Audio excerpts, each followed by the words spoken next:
एक समय की बात है। एक गांव में एक बहुत ही बुरा जादूगर था। वह उस गांव में रह रहे सभी लोगों को मारकर उनकी आत्मा को छीन लिया करता था, ताकि वह इस दुनिया का सबसे शक्तिशाली जादूगर बन सके। वह बुरा जादूगर उस आदमी को मारकर भी उसकी आत्मा छीनना चाहता था, लेकिन तभी वहां एक अच्छा जादूगर आ जाता है और उसे बचा लेता है। उस अच्छे जादूगर का नाम शिवा था। तुम जैसे नालायक जादूगर अपनी शक्तियों का गलत इस्तेमाल करते हो, और वो भी कमजोर लोगों पर। अगर तुम में हिम्मत है तो मुझसे मुकाबला करके दिखाओ। अगर तुम्हें यह लगता है कि तुम ताकतवर हो तो तुम्हारी यह गलतफहमी मैं अभी दूर कर देता हूँ। फिर वह जादूगर गुस्से में उस पर बहुत भयंकर हमला करता है।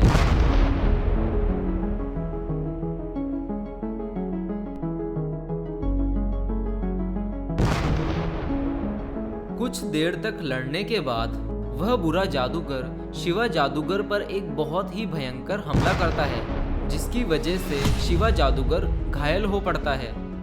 उसी वक्त एक चिंटू नाम का लड़का वहां से गुजर रहा था, और चिंटू की नज़र शिवा जादूगर पर पड़ती है, जो कि जमीन पर घायल पड़ा हुआ था। जब वह उसके पास जाता है तो वह जादूगर उसे अपनी छड़ी को उठाने को कहता है और उसे एक मंत्र का उच्चारण करने के लिए बोलता है, जिससे कि वह उस बुरे जादूगर के हमले से बच पाए। एक तरफ चिंटू उस जादुई छड़ी को उठा लेता है और दूसरी तरफ वह बुरा जादूगर चिंटू को मारने ही वाला होता है कि तभी वह गांव का व्यक्ति एक पत्थर उठाकर उस जादूगर पर दे मारता है।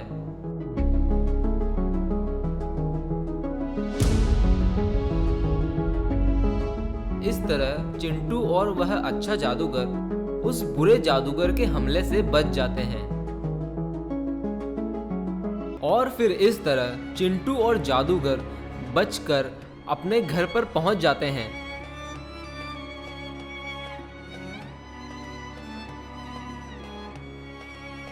अगले दिन जब सुबह होती है तो चिंटू अपने घर से बाहर निकलकर आता है, लेकिन उसी दिन वह बुरा जादूगर भी गांव में पहुंच जाता है और वहां गांव वालों को ढूंढने लगता है, ताकि वह उन्हें मारकर उन सबकी आत्मा भी छीन सके। जब वह पीछे मुड़कर देखता है तो उसे एक बूढ़ा व्यक्ति दिखाई देता है। वह उसे मारकर उसकी आत्मा छीन लेता है।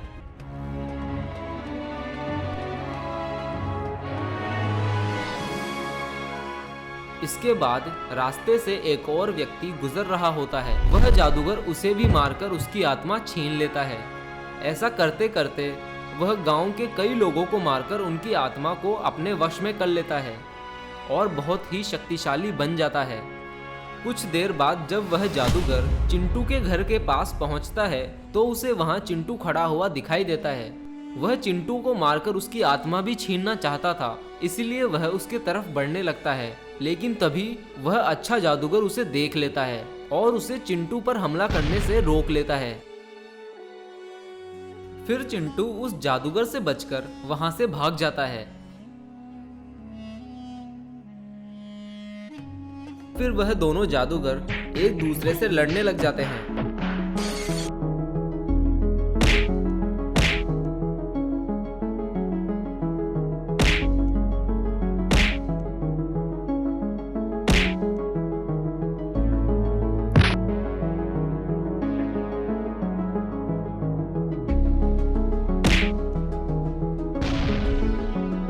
जब वह बुरा जादूगर उस अच्छे जादूगर से जीत नहीं पाता, तब वह अपनी एक जादुई छड़ी को प्रकट करता है और वह उस जादुई छड़ी से उस अच्छे जादूगर को मार गिराता है। चिंटू उस बुरे जादूगर को इस तरह तबाही मचाता हुआ देखकर बहुत डर जाता है और वह भागता हुआ गणेश भगवान जी के पास पहुंचता है और फिर वह उनसे प्रार्थना करने लगता है कि वह उसके गांव को उस बुरे जादूगर से बचा ले।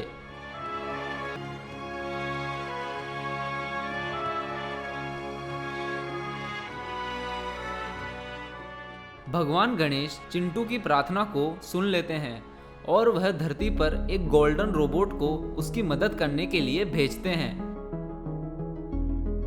गोल्डन रोबोट के धरती पर पहुंचने के बाद वह उस बुरे जादूगर से लड़ने लगता है और उसे हराने लगता है। इतनी सारी आत्माओं को छीनने के बाद वह बुरा जादूगर और भी ज्यादा शक्तिशाली हो गया था और इसीलिए वह गोल्डन रोबोट पर भी भारी पड़ रहा था।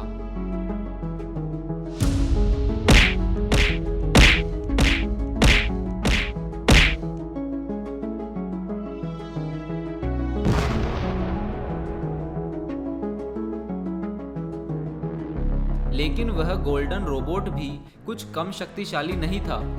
इसके बाद वह अपनी असली शक्तियों का इस्तेमाल करता है और वह उस बुरे जादूगर पर भयंकर तरह से हमला करता है।